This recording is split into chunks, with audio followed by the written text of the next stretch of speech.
A paz do Senhor, igreja. Bom dia. Que dia lindo, né? Que dia maravilhoso. Que privilégio nós amanhecermos aqui juntos na presença do Senhor, louvando e adorando esse Deus tão maravilhoso, né? Só um minutinho, irmãos.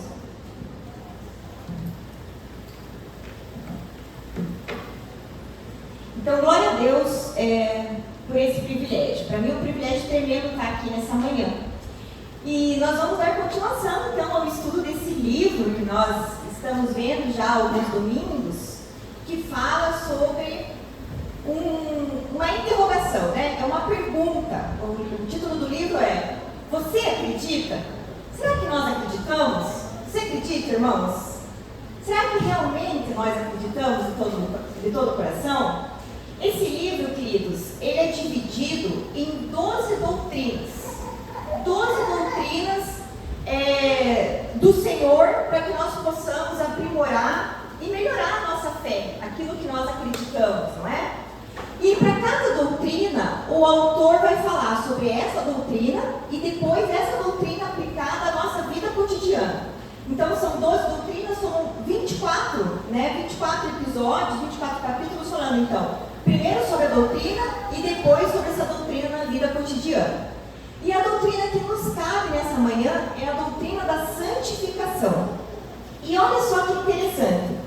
Para cada doutrina, o autor fez um desenho. Eu gosto tanto disso, porque é como se fosse um mapa mental, né? E para ilustrar a doutrina da santificação, o autor desenhou um meio círculo sobre um círculo completo. E o que isso significa? O círculo completo significa o Espírito Santo, o Espírito de Deus. E o meio círculo significa nós, a humanidade. Então nós representamos o meio círculo. Por quê?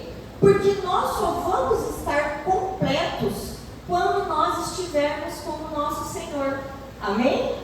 Então, se eu tivesse combinado com a irmã Elisete, não ia ter dado tão certo o testemunho que ela trouxe aqui. Porque ela disse assim, né? Eu estou em processo. Não é só você, irmã Elisete, que está em processo. Todos nós estamos em processo. E, inclusive, olhando para a doutrina da santificação, eu resolvi denominar esse estudo nesta manhã de estamos em obras. Todos nós estamos em obras.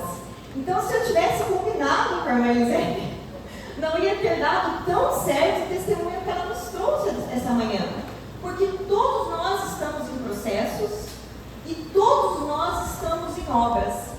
Mas para que nós possamos entender isso e entendermos a doutrina da santificação, nós precisamos nos perguntar, né? O que é santificação? O que é santificação? Então nós trouxemos 3 conceitos. Um conceito do dicionário, um conceito dos nossos irmãos da doutrina católica e o conceito do autor do livro. Quando nós olhamos para o dicionário, santificar significa engrandecer, enaltecer, é a exaltação de algo. Quando nós olhamos para os nossos irmãos católicos, a doutrina católica diz que santificar é o processo de tornar algo santo. Então, para eles, é o processo de canonização, que vai tornar alguém, então, que vai ser considerado por eles santos. E para nós, né, para o autor, o que significa santificação? Então, o autor vai dizer o seguinte, que aqueles quem Deus chamou e regenerou trazem consigo um novo coração e um novo espírito, são também santificados. E nesses, o domínio do pecado está destruído e o pecado é cada vez mais enfraquecido até morrer. Esse é o processo. Esse é o processo da santificação. Então nós estamos em obras, irmãos, porque quando nós nascemos de novo e nós recebemos o Espírito Santo de Deus, quanto mais nós conhecemos a Cristo, mais o pecado vai morrendo em nós. Esse é o processo. Esse é o processo processo da santificação, até que cada vez mais nós estejamos mais parecidos com Cristo. Então, em Cristo nós somos justos, nós seremos justificados, mas até lá nós estamos nesse processo, o processo de santificação. Então, só volta um pouquinho, Lavínios, por favor. Então, o autor vai citar o primeiro versículo, são muitos versículos que ele traz nesse estudo, lá em Romanos, capítulo 6, versículos 5 e 6, que diz assim: porque se formos unidos com ele na semelhança da sua morte, certamente seremos também na semelhança da sua ressurreição, sabendo isto, que foi crucificado com ele o nosso velho homem, para que o corpo do pecado seja destruído, e não sirvamos mais o pecado como escravos. Amém? Glória a Deus, né, irmãos? Então, a partir de agora, o pecado ele vai sendo cada vez mais enfraquecido nas nossas vidas, para que nós sejamos com Cristo cada vez mais santificados. Então, nós estamos em obras. E aí, o autor nos remete ainda, no capítulo 6 de Romanos, aos versículos 14 e 19, que diz assim: pois o pecado não terá domínio sobre vós, porquanto não estáis debaixo da lei, mas debaixo da graça. Falo como homem pela fraqueza da vossa carne, pois que assim como apresentaste os vossos membros para servirem à imundícia, e a maldade para a maldade, assim apresentai agora os vossos membros para servirem à justiça, para a santificação. E depois o autor nos leva a Romanos 7, versículo 18 e 23, que diz assim: porque eu sei que em mim, isto é, na minha carne, não habita bem nenhum, pois o querer o bem está em mim, mas não o realizá-lo. Mas vejo nos meus membros outra lei, que é a batalha contra a lei do meu entendimento, e me prende debaixo da lei do pecado que está nos meus membros. Irmãos, quando eu li esses versículos, né? Aliás, o estudo traz muito, eu fui selecionando os versículos que considerei mais importantes, me veio à mente exatamente essa imagem que eu trouxe ali, né? Eu não sei vocês, mas quando eu era criança, eu assistia muito desenho animado. E eu me lembro particularmente de um desenho do Tom e Jerry, onde no ouvido do Tom vinha um anjinho mau, de um lado. Eu não sei porquê, né? Isso certamente é uma coisa mais do mundo, né? Mas o anjinho do mal sempre vem do lado esquerdo. E o anjinho do bem do lado direito, né? Isso já não tem mais nada a ver com a palavra, né? E aí então, o anjinho do bem vai soprar ali nos ouvidos do Tom aquilo que ele deve fazer de bom, né? Não matar o Jerry, provavelmente, não comer o Jerry, né? E já o anjinho do mal vai dizer para ele: olha, você tem que caçar, você tem que matar, ele é teu inimigo. E essas contradições, como ali na figura, elas nos acompanham por toda a nossa vida. Quem nunca teve essas duas vozes nos seus ouvidos, né? De um lado vem aquela voz e diz assim: perdoa o teu irmão, nós devemos perdoar 70 vezes 7. Mas aí a outra voz vem e diz assim: como assim pedir perdão? Foi ele quem me magoou, ele tem que implorar o meu perdão, ele sim deve se ajoelhar e pedir para que eu lhe perdoe. Quantas vezes, irmãos? Quantas vezes nós temos as duas vozes falando aos nossos ouvidos? E o mais engraçado é que nós sabemos para qual voz nós devemos dar ouvidos. Mas aquela voz do mal, ela é muito sutil. E ela vem trabalhando, trazendo verdades em que nós acreditamos. Aquelas verdades que o mundo nos dá, e vai descendo o nosso ego, dizendo que nós é quem estamos certos, nós é quem devemos ter aquela pessoa pedindo perdão para nós. Então, o próprio texto, falando da santificação no livro, ele vai dizer que essa batalha não é uma batalha fácil.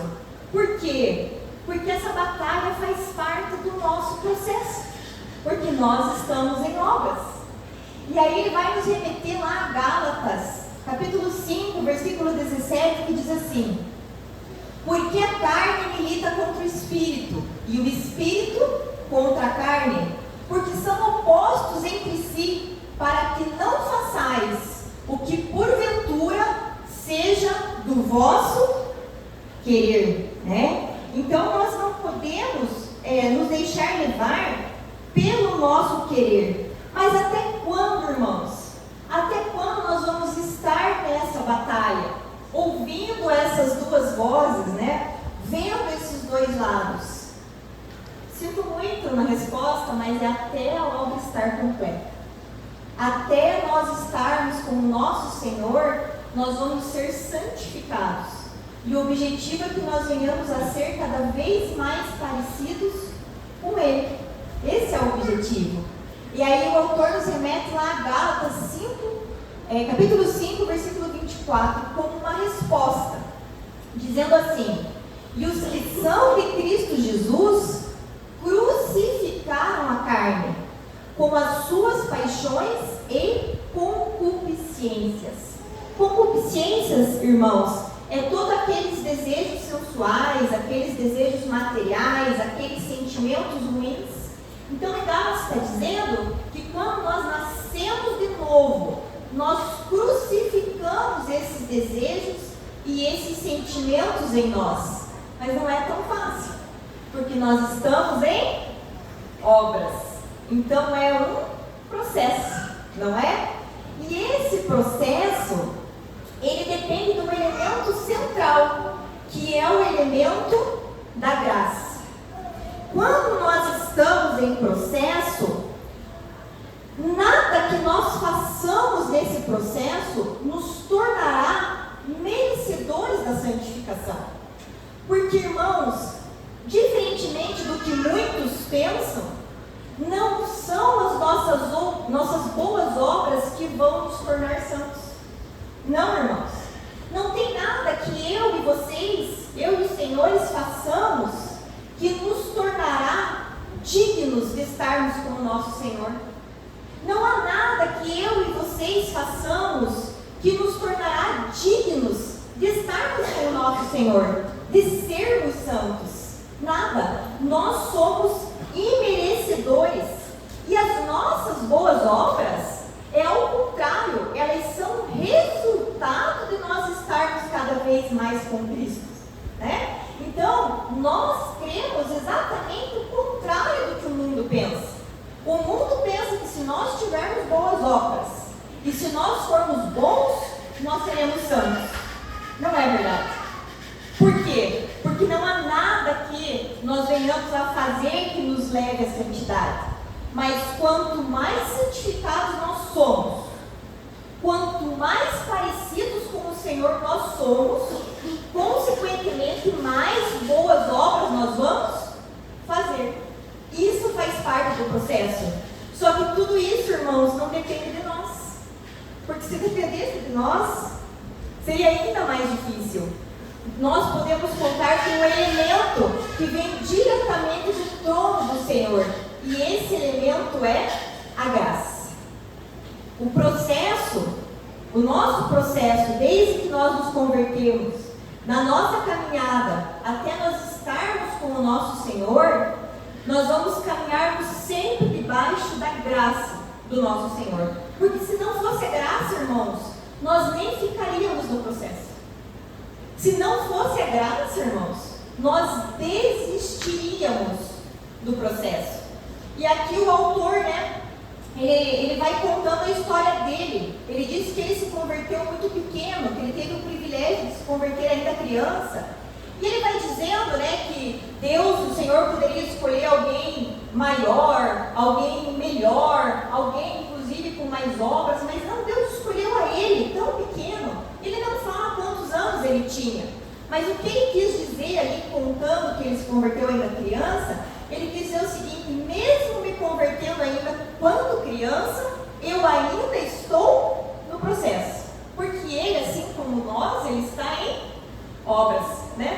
estamos em obras. E ele relata algo extremamente interessante, que ele fala o seguinte, que nesse processo da santificação, em que nós podemos contar com a graça, há um ponto humilhante. E ele diz o seguinte, né, que há um ponto humilhante na santificação. E qual é esse ponto? Que nesse processo, nós não vamos buscar nos livrarmos do mal desse mundo. O mal, né, o mundo que habita no maligno, o mundo que jaz no maligno. Mas não é esse mal que nós estamos combatendo no processo. Nós estamos combatendo o mal que habita em nós. Nesse processo, todos os dias, nós vamos buscar combater o mal que existe nas nossas vidas. Sabe por quê, irmãos? Porque nós somos maus. Nós somos extremamente maus. E eu estava pensando num exemplo, e eu me remeti às séries de TV, às séries da Netflix. Longe de mim, irmãos, dizer que assistir séries da Netflix é pecado. Sinceramente, eu não sou ninguém, mas eu acho que realmente não é. Eu assisto várias séries da Netflix. Até porque essas séries, elas me ajudam muito a dar aula, né? Pensem, eu sou professora de Direito Penal. Eu tenho que saber o que está acontecendo no mundo, o que estão falando. Não posso estar alienada às coisas do mundo, né? Então eu assisto muito essas séries criminais. Então, ergue a mão, se alguém tiver com vergonha, ergue baixinho, assim, só para eu ver, né? Eu vou olhar para os jovens. Quem já assistiu A Casa de Papel? Olá. Né? E o que tem na série? Eu já assisti, irmãos, todos, assim, mas eu não assisti de vez em quando, eu assisti no final de semana, assim, batidão, não é? Muitos de nós assistimos, não é mesmo? Agora vamos pensar juntos, O que é a Casa de Papel? São ladrões, são pessoas ruins, pessoas do mal, aquelas pessoas não são boas, e elas se juntam para quê? Para assaltar o banco. E no meio do processo de assalto, elas matam outras pessoas, elas violam sexualmente outras pessoas, elas se corrompem, elas corrompem outras pessoas por dinheiro, e nós, quando estamos assistindo, estamos fazendo o quê? Torcendo para os ladrões. Nós, quando estamos assistindo, nós estamos torcendo para os bandidos. Irmãos, vocês já pararam para pensar? Aí, irmãos, obrigada, querido, obrigada. E aí, irmãos, passamos a Casa de Papel, esses tempos eu estava assistindo Narcos. Não sei se alguém já viu Narcos.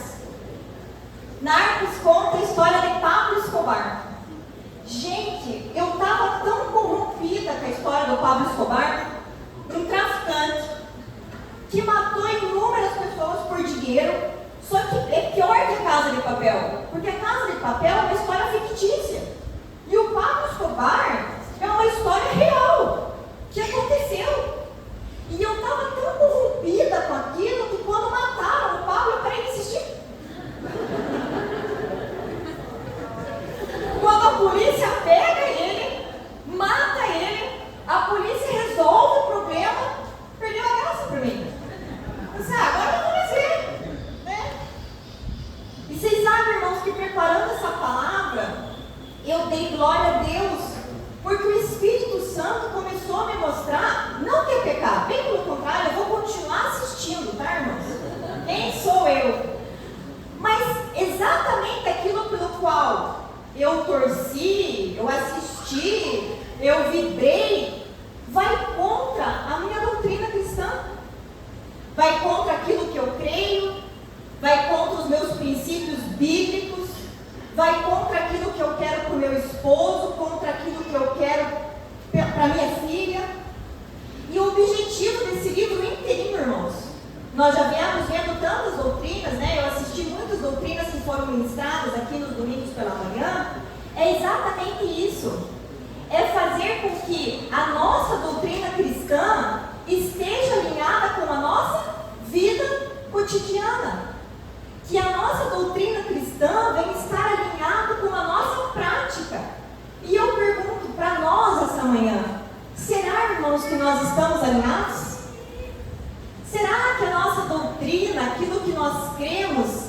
está alinhado com a nossa prática?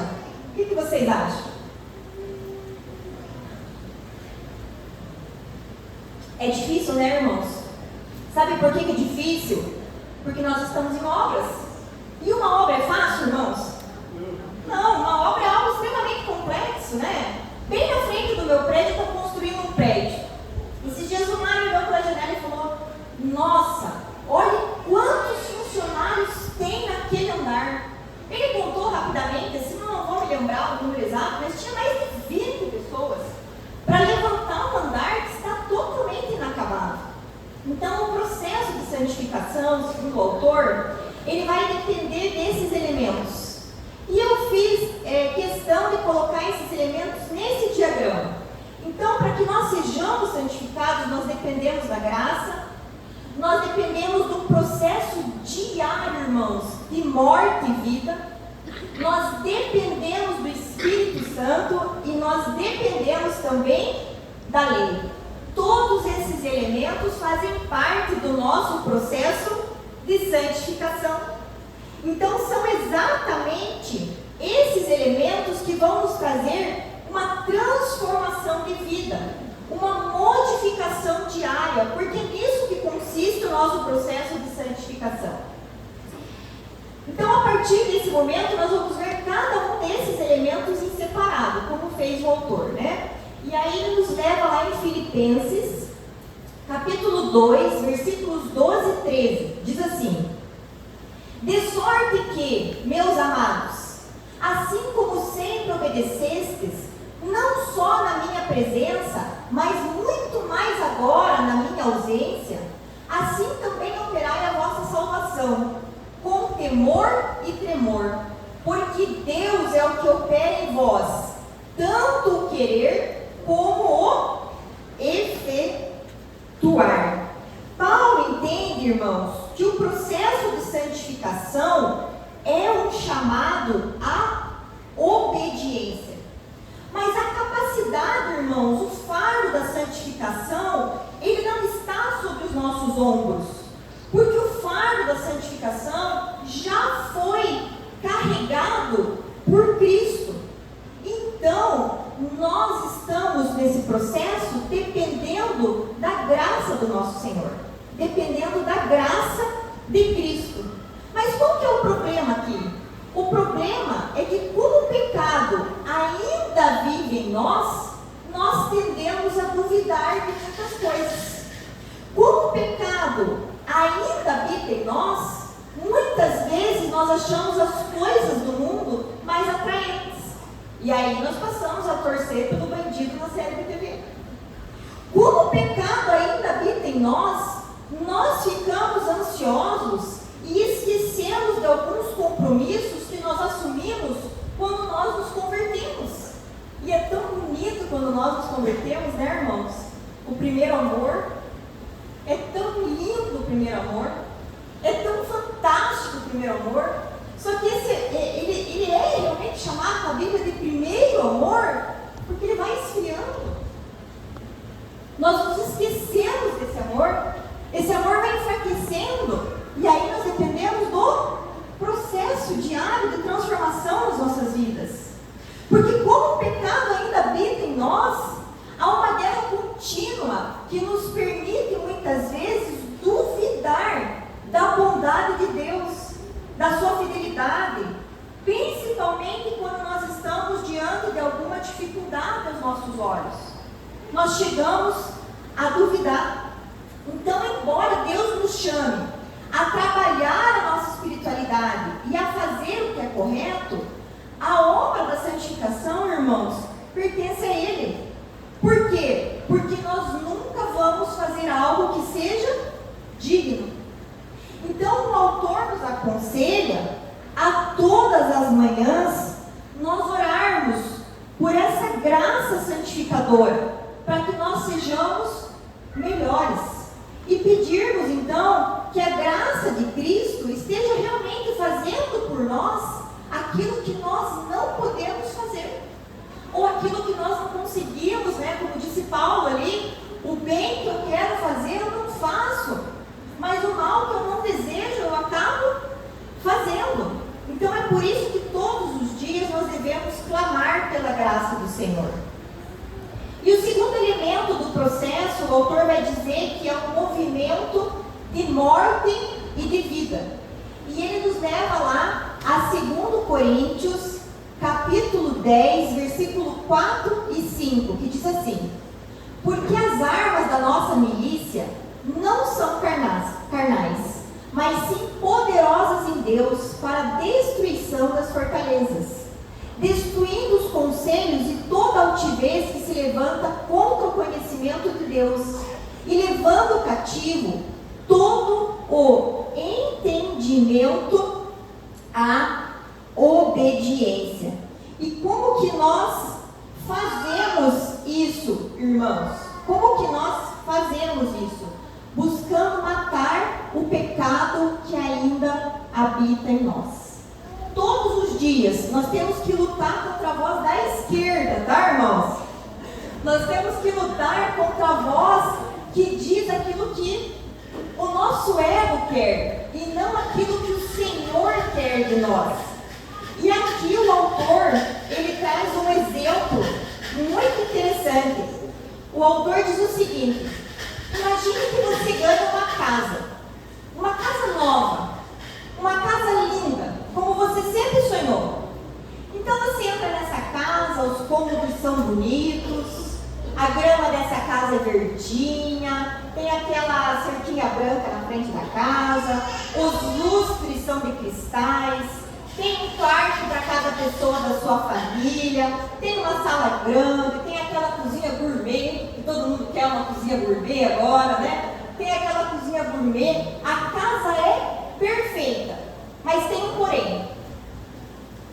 No quarto da casa, lá no fundo, mora um homem muito mau, um assassino cruel, que quer matar, roubar e destruir, que já matou, já roubou e já destruiu muita gente. O que você faria? Você pode morar nessa casa que você ganhou, mas você tem que conviver com esse assassino. Como que você vai fazer, irmãos? Você vai ficar nessa casa? Você vai deixar os teus filhos debaixo desse teto, debaixo desse assassino? Você vai dormir à noite, irmãos? Você vai conseguir dormir sabendo que o assassino está ali no quartinho do lado? Que ele pode arrombar a porta do quarto a qualquer momento? Como é que vai ser isso? Exatamente assim é o pecado nas nossas vidas, irmãos. Nós ganhamos uma casa nova, não ganhamos? Nós somos templo do Espírito Santo, não somos? O Senhor habita em nós, diz a palavra, mas ali no cantinho, à espreita, do lado esquerdo, está o pecado. E não existe possibilidade, irmãos, de nós negociarmos com o pecado. Então, quanto mais nós matarmos o pecado em nós, mais nós vamos crescer no processo. Mais parecido com Cristo nós vamos ser. E por isso que o autor traz no processo um movimento diário de morte e vida, para que até que o pecado esteja efetivamente morto em nós, porque a santificação, ela não diz respeito apenas à morte do pecado, mas também é sobre viver uma nova vida em Cristo Jesus. Amém? Então aqui o autor nos leva lá em Colossenses, capítulo 3, versículo 1 e 4, dizendo assim: portanto, se fostes ressuscitados juntamente com Cristo, buscai as coisas lá do alto, onde Cristo vive, assentado à direita de Deus. Quando Cristo, que é a nossa vida, se manifestar, então vós também sereis manifestados com Ele em glória. Então Paulo nos adverte aqui a buscarmos as coisas do alto. Na nossa vida cristã, buscarmos as coisas do alto. No nosso casamento, buscarmos as coisas do alto. No nosso emprego, buscarmos as coisas do alto. Nas nossas amizades, no nosso ministério, na universidade, exatamente. E quando nós buscamos as coisas do alto, o processo de vida em abundância do Senhor, passa a tomar conta de nós. E quanto mais nós abandonamos o pecado, mais aquele círculo desenhado pelo autor vai se completando. Porque quanto mais nós abandonamos o pecado, mais parecido nós vamos ser com o nosso Senhor. Esse é o processo de morte e de vida. Então, irmãos, passando pelo processo da morte e vida, o próximo ponto do processo é nós buscarmos incessantemente o Espírito Santo. Buscarmos o Espírito Santo do Senhor. Por quê? Porque quando nós buscamos o Espírito, nós damos continuidade na obra de renovar a vida em nossos corações. Porque, irmãos, o nosso corpo mortal, ele todos os dias vai sendo deteriorado. Mas o nosso interior, quando nós temos o Espírito Santo, ele vai todos os dias sendo renovado. Nós vamos renovando o nosso interior através do Espírito Santo. Por quê? Porque nós vamos caminhando no processo. Quando nós buscamos o Espírito Santo nos dá convicção do pecado. E isso é importante, porque a palavra diz: aonde abundou o pecado, superabundou a graça. Então nós temos que ter consciência, irmãos, que nós não podemos torcer para o Pablo Escobar, né? Nós temos que ter consciência que é errado. Nós precisamos do Espírito Santo para abrir os nossos olhos e nos mostrar que aquela prática anterior não combina mais com a nossa vida. E aí nós vamos alinhando a nossa doutrina cristã, a nossa vida cotidiana. Esse é o objetivo do autor. Quando nós temos o Espírito Santo, o Espírito ilumina a palavra de Deus para nós. Porque se nós não tivermos o Espírito Santo, irmão, nós vamos ler a Bíblia e não vamos entender absolutamente nada. Porque é um livro extremamente difícil. Quem nos revela, quem nos dá a palavra, quem nos dá o testemunho, quem nos traz os exemplos, é o Espírito Santo. O Espírito Santo, ele nos capacita a obedecer. O Espírito Santo nos leva os nossos clamores ao Pai. Então a Bíblia diz, né, que mesmo quando nós não queremos orar, não sabemos orar, o Espírito Santo leva aquilo que nós precisamos até o Senhor. É o Espírito Santo quem faz isso. E daí a importância, irmãos, mesmo quando nós não queremos, mesmo quando nós estamos fracos, mesmo quando nós não sabemos o que dizer na presença do Senhor, nós entrarmos na presença dEle. Porque o Espírito levará os nossos clamores com gemidos inexprimíveis até o Senhor. O Espírito Santo nos lembra que nós somos filhos de Deus. E eu gosto tanto, esqueci de colocar ali no slide, que o Espírito Santo é o nosso Consolador. Vocês já pararam para pensar nessa palavra, irmãos? Aquele que consola toda a dor. Consolador, que vem consolar toda a nossa dor. Gente, que tremendo isso, né? Que tremendo nós pensarmos que nós temos um Pai, porque nós somos filhos de Deus, que consola todas as nossas dores. Eu não sei vocês, já que nós estamos falando de televisão hoje, né, irmãos? Mas nós assistimos juntos na igreja um capítulo de The Chosen, né? Um capítulo que nem disponível está. E depois nós em casa, os três, eu, Mária e a Júlia, passamos a ver a série. Nossa, gente, estou tão apaixonada naquele Jesus. Tão apaixonada naquele Jesus. Porque eles conseguiram encenar um Jesus tão amoroso, tão humano, tão atual, mas ao mesmo tempo tão conservador, que Jesus, né, gente? Acho que se eu visse aquele ator na rua, eu dizia, me dá um abraço. Vem aqui, dá um abraço, né? Porque eu queria abraçar aquele homem, é sério. Porque que Jesus, né, gente? Eu cada dia, eu não vejo a hora, estou esperando a próxima temporada, ainda não está disponível, né? Mas assim que sair, eu tenho certeza que eu vou devorar. Porque tinha noite que eu assistia com eles e de manhã eu ia reassistir. Porque aquilo me comovia tanto, me tocava tanto. Quando na série, gente, ele cura a mulher do fluxo de sangue. E todo mundo vem ali, né, dizer para que ela não tocasse nele. Ele se volta para ela, ele olha para ela com todo amor. E levanta aquela mulher. E ele faz uma coisa muito interessante na série, né? Todas as pessoas que passam por ele diz para ela, olha para mim, olha nos meus olhos.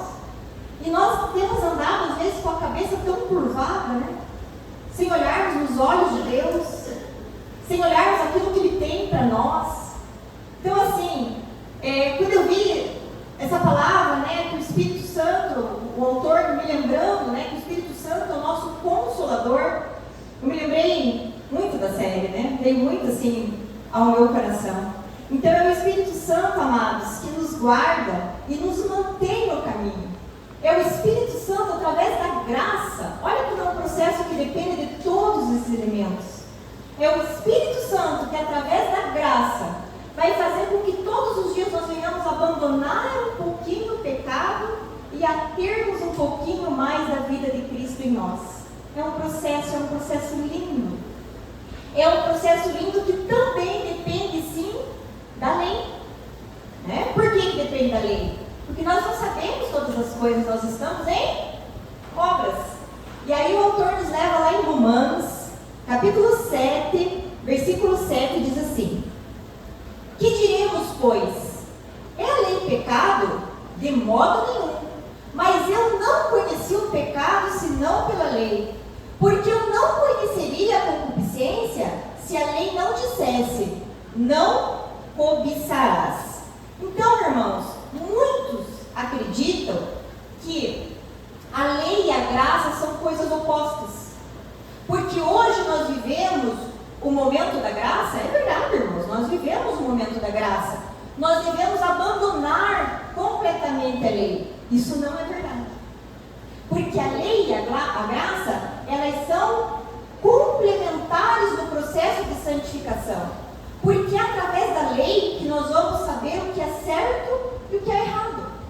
É a lei que vai dizer para nós, não matarás, não cobiçarás a mulher do próximo, né? Não furtarás. Nós precisamos da lei. A primeira orientação que nós tivemos de Deus foram as leis. Foi os 10 mandamentos, foi a primeira orientação que o povo teve. Porque o povo estava totalmente desnorteado, o povo não sabia o que fazer. Então Deus deu os 10 mandamentos para dar um norte, né? Para dizer, olha, isso não pode de jeito nenhum. Esse é o mínimo, né? Esse é o mínimo que nós temos que fazer. Então a lei, ela é extremamente importante. E lendo essa passagem do livro, o Espírito Santo foi me levando exatamente a vida de Jesus. Embora o autor não cite como exemplo, mas vejam, irmãos, Jesus era judeu. E enquanto Jesus estava entre nós, ele cumpria diariamente a lei. Jesus cumpria a lei. Jesus fazia os rituais do Shabat. Mas todas as vezes que Jesus podia, durante a lei, manifestar a sua graça, ele nos mostrava que a graça é mais importante do que a lei. Então Jesus guardava o Shabat, mas ele não se importava de curar um enfermo no Shabat. Por quê? Porque a graça do nosso Senhor é muito maior do que a sua lei. Mas ele, em momento nenhum, envergonhou a lei, desrespeitou a lei, pediu para que as pessoas não cumprissem a lei. Não, Jesus não fez isso. Jesus não escandalizava ninguém, irmãos. Jesus, ele veio para cumprir a lei. Mas quando ele resolvia manifestar a graça, né, e mostrar que a graça era maior, ele passava por cima das leis. E ele mostrava que o amor é maior que a lei, que a bondade dele é maior que a lei, que a graça dele é maior que a lei. Mas isso não significa que a graça anula a lei. Porque a lei é importante exatamente para isso, para nos dar orientações, para nos dizer que nós estamos em obras e que a lei é o mínimo, né? O mínimo que nós devemos fazer é cumprir a lei. Então, irmãos, na obra da santificação, Deus nos convida a esperar. A esperar o quê? A esperar no processo. Mas esse processo, irmãos, ele não diz respeito ao que nós vamos alcançar no final do processo. Não é isso. Esse processo diz respeito ao que nós vamos nos transformando durante o processo. Esse processo diz respeito a como que nós vamos chegar ao final desse processo, porque nós estamos em obras. Bom, depois que o autor nos traz todos esses elementos, demonstrando que nós estamos no processo e que nós não temos o controle do processo está nas mãos do Senhor e não nas nossas mãos, aí então ele passa para um outro capítulo, passando a estudar então a santificação na vida cotidiana. Como que nós aplicamos essa doutrina da santificação no nosso dia a dia? Por quê, irmãos? Porque verdade que não se vive é verdade que não se crê, né? Nós temos que viver aquilo que nós pregamos, aquilo que nós ensinamos, aquilo que nós almejamos na palavra do Senhor, aquilo que nós aprendemos na palavra do Senhor. E sabem o que isso significa, irmãos?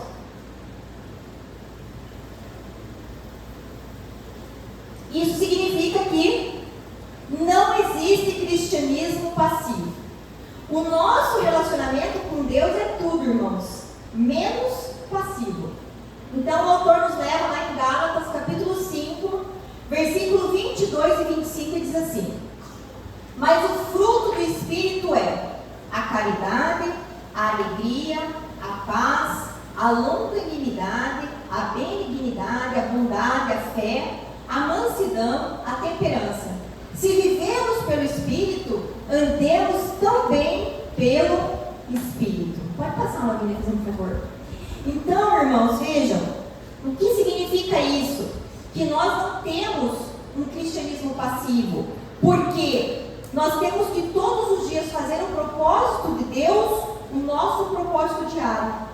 Mas nós não temos essa capacidade de fazermos isso sozinhos, de sozinhos fazermos o propósito de Deus, o nosso propósito. Nós precisamos do Espírito Santo. Nós precisamos da obra da santificação diariamente nas nossas vidas. E isso depende de um processo de espera. Mas nós não gostamos de esperar. Nós não gostamos de passar pelo processo.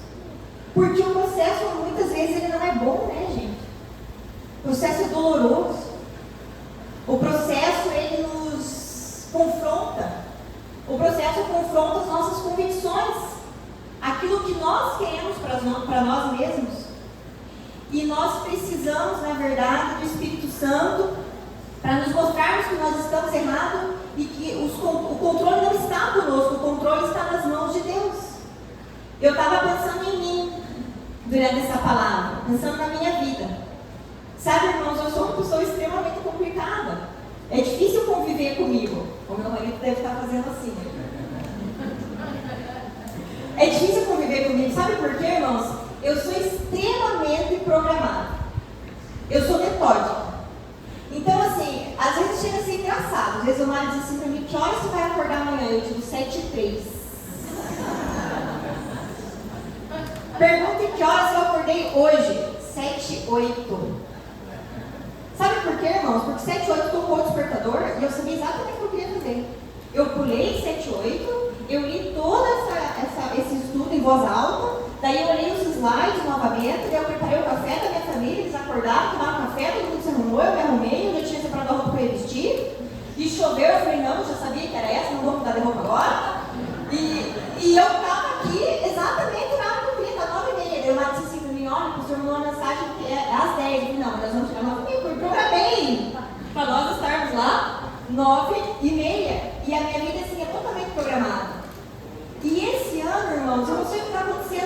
eu não estou conseguindo programar o ano. Está fora do meu controle o meu ano esse ano. Não me perguntem como e nem porquê. O que eu sei, eu vou dividir com os senhores. Eu sei que dia 3 de julho acaba o meu contrato com a Universidade Estadual de Ponta Grossa. Eu preciso de um novo concurso.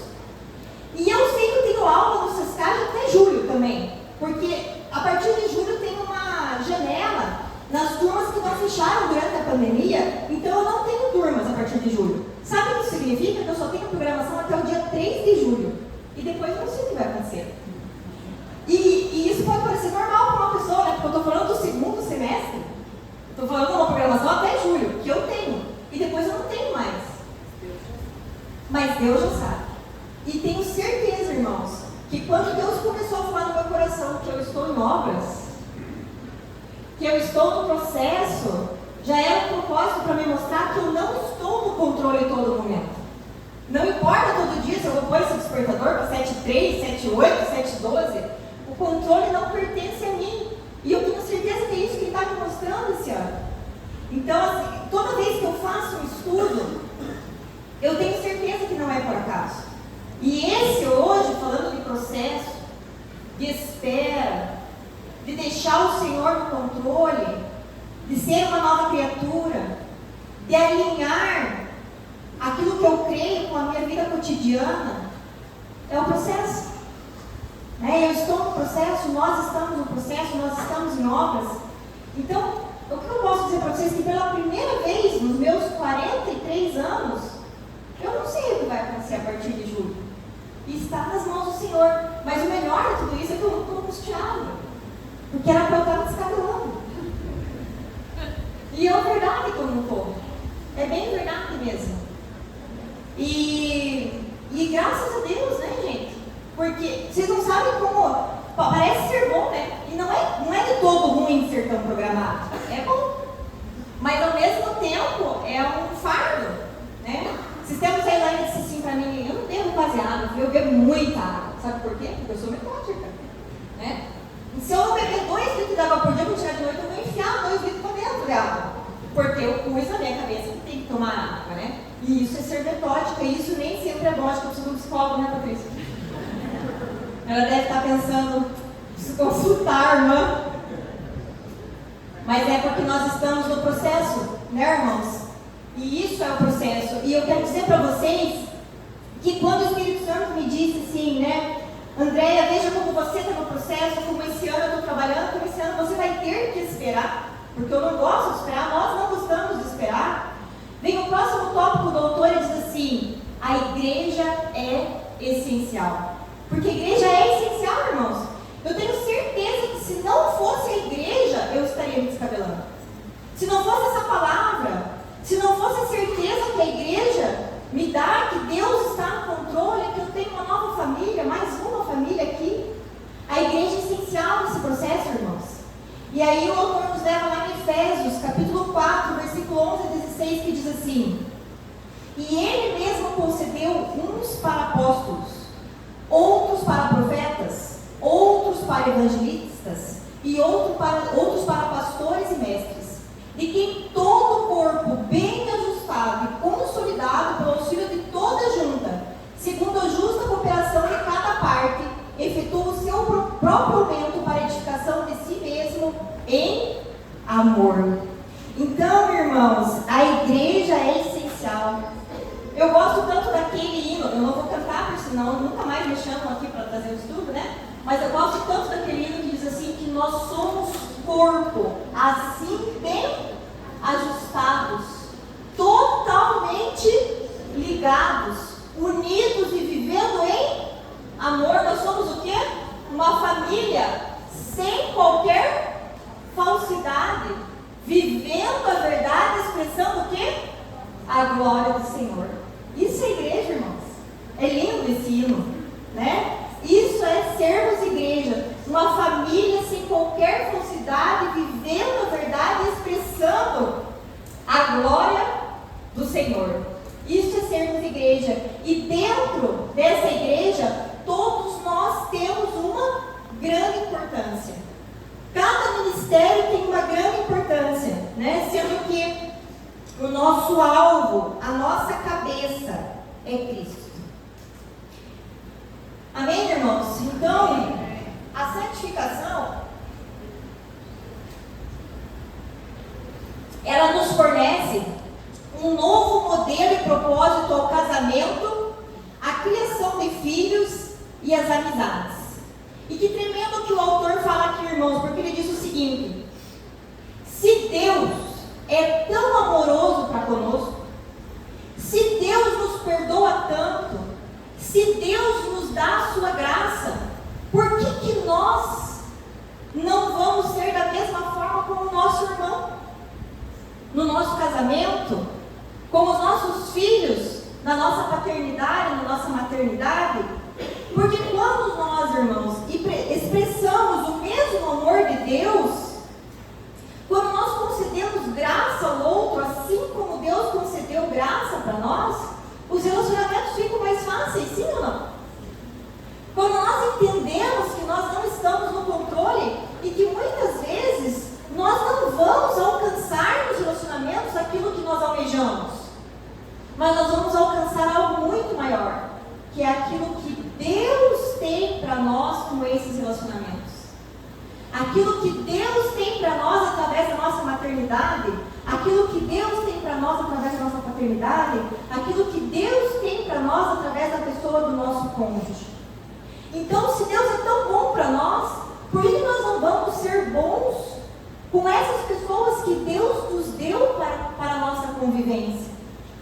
Deus nos deu a sua graça. Por que nós não podemos conceder a nossa graça para com essas pessoas? É isso que o autor fala aqui. Uma segunda reflexão importante que o autor faz é a seguinte: a doutrina da santificação promove a santidade de tudo que acontece nas nossas vidas. Olhem que incrível, senhores, o raciocínio que o autor faz nesse tópico. Ele diz o seguinte: se nós somos filhos de Deus, se nós estamos num processo constante de amadurecimento com Deus, tudo que nós fazemos, tudo que acontece nas nossas vidas é santo. Tudo faz parte do processo de santificação. Se Deus está conosco até a consumação dos séculos, absolutamente tudo que acontece na nossa vida, tudo que nós tocamos, tudo que nós temos, tudo com quem nós convivemos, é santo. Se nós, irmãos, estamos no processo de santificação, nós não temos como separar o que é secular e o que é santo. Não é assim. Só que isso não significa que nós temos que viver carrancudos, com medo, de Deus. Não. Isso significa que nós podemos ir na academia, nós podemos ter várias conversas, nós podemos jantar com os irmãos, nós podemos comprar roupas, nós podemos ter relacionamentos interpessoais, mas sempre nos lembrando que nós somos filhos de Deus, que Ele está conosco e que todas as situações que Ele coloca na nossa vida são situações santas.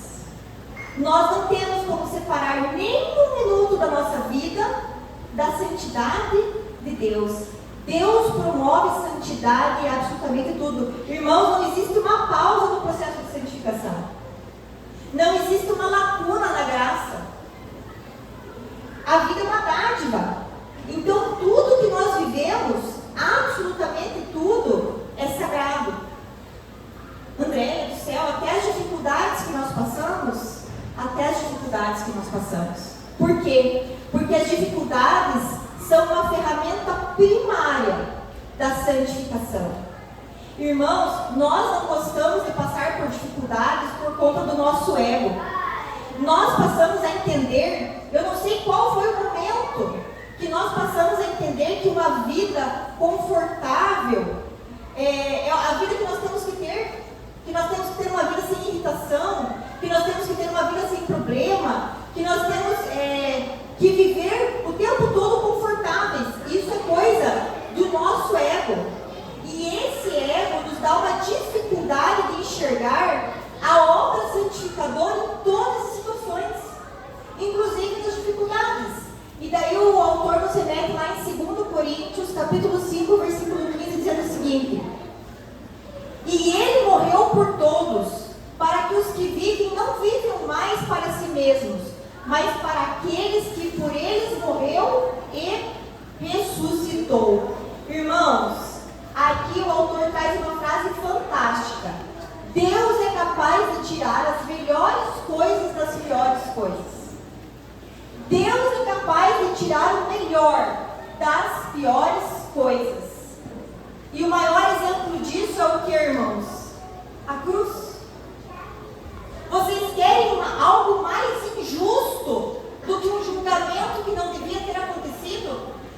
De uma pessoa imaculada, uma pessoa inocente, uma pessoa que teve um processo injusto, um julgamento injusto, uma condenação injusta e pior, uma execução injusta.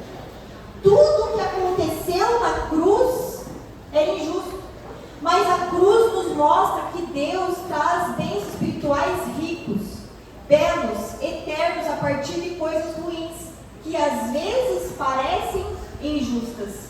Irmãos, na cruz não era o diabo que estava vencendo. Na cruz, no momento do sofrimento, o que estava ocorrendo era a obra perfeita do plano de Deus.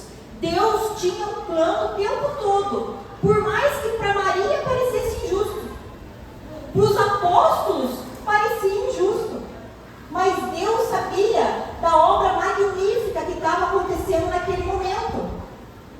Então, irmãos, Deus é capaz de tirar o melhor das piores coisas. E eu estou quase acabando, e o autor aqui, ele nos convida para nós alinharmos a nossa doutrina, a nossa vida cotidiana, a nós termos uma vida devocional como uma ferramenta. Ser o nosso devocional uma ferramenta. Por quê? Porque um devocional diário vai nos trazer um conhecimento mais profundo da natureza e do caráter de Deus. Vai nos trazer uma compreensão mais clara de como Deus trabalha. Vai nos trazer amor e confiança cada vez mais profundos, uma vontade cada vez maior de entregar nossas vidas, um conhecimento maior da verdade, uma compreensão mais clara do Evangelho, um entendimento mais profundo do pecado e da tentação, uma maior preparação para batalhas espirituais e, principalmente, um devocional diário vai aumentar a nossa gratidão. Então, o autor nos convida, irmãos, a aumentarmos a nossa intimidade com Deus, para que nós possamos compreender o processo da santificação. E bem já no final mesmo, o autor, ele vem falar que o que está acontecendo no mundo hoje é um evangelho progressista. Então ele vai dizer o seguinte, que há uma repreensão urgente a uma doutrina da santificação progressista. E ele vai citar uma autora chamada Alisa Childers. E essa autora, Alisa Childers, ela lista 5 pontos desse cristianismo, dessa santificação progressista. E ela diz o seguinte, que essa santificação progressista é aquele cristianismo que traz uma visão inferiorizada da Bíblia, onde sentimentos recebem mais ênfase do que fatos. As doutrinas cristãs essenciais ficam abertas para reinterpretações. Termos históricos do cristianismo são redefinidos e o coração da mensagem do Evangelho passa de pecado e redenção para justiça social. Então, nesse Evangelho de santificação progressista, irmãos, há uma deturpação da palavra. É nesse Evangelho progressista que tem levado muitos a entender que o objetivo do Evangelho é que nós tenhamos uma vida confortável, rica, que nós temos que ser ricos, que nós temos que prosperar o tempo todo, que nós temos que ser felizes o tempo todo. Como diz o nosso pastor, misericórdia, né, irmãos? Misericórdia. Porque em momento nenhum da palavra, irmãos, Deus nos promete isso. Em momento nenhum Deus diz que nós não teremos dificuldades. Em momento nenhum filhos vão nos obedecer o tempo inteiro. Não, a palavra não diz isso, irmãos. De jeito nenhum. A palavra diz que nós vamos ter dificuldades, mas que Ele estará conosco todos os dias, até a consumação dos séculos. Então, todas as situações que nós passarmos, irmãos, são situações santas. E qualquer evangelho, irmãos, que coloque o conforto de homens acima da glória de Deus, é uma farsa. Então, o autor finalmente ele nos convida a não darmos ouvidos a esse evangelho progressista, a essa doutrina de santificação progressista, onde tudo é bonito, tudo pode, uma graça ilimitada, né, irmãos? Porque nós temos a graça, nós podemos fazer tudo. Não é verdade, irmãos? Lembre-se da importância da lei. Deus nos deixou a lei. É um processo diário. É um processo diário de santificação, de transformação de caráter. Então, o convite do Senhor para as nossas vidas, para a santificação verdadeira, é que nós possamos abandonar tudo. Que através do Espírito Santo nós possamos compreender aquilo que é certo ou errado para as nossas vidas. Para que todos os dias nós possamos morrer um pouquinho mais para o pecado e crescermos mais em Cristo, até que a obra esteja completa. E a obra vai estar completa quando? Quando nós estivermos com o nosso Senhor. Amém, irmãos? Então esse é o estudo dessa manhã. Era um estudo longo, muito longo, eram 2 capítulos longos, com muitos versículos. Eu tentei deixar um pouco mais didático e trazer os versículos que eu considerei mais importantes, né? Mas se algum irmão tiver alguma dúvida, quiser falar alguma coisa, eu estou à disposição. Pastor Walter.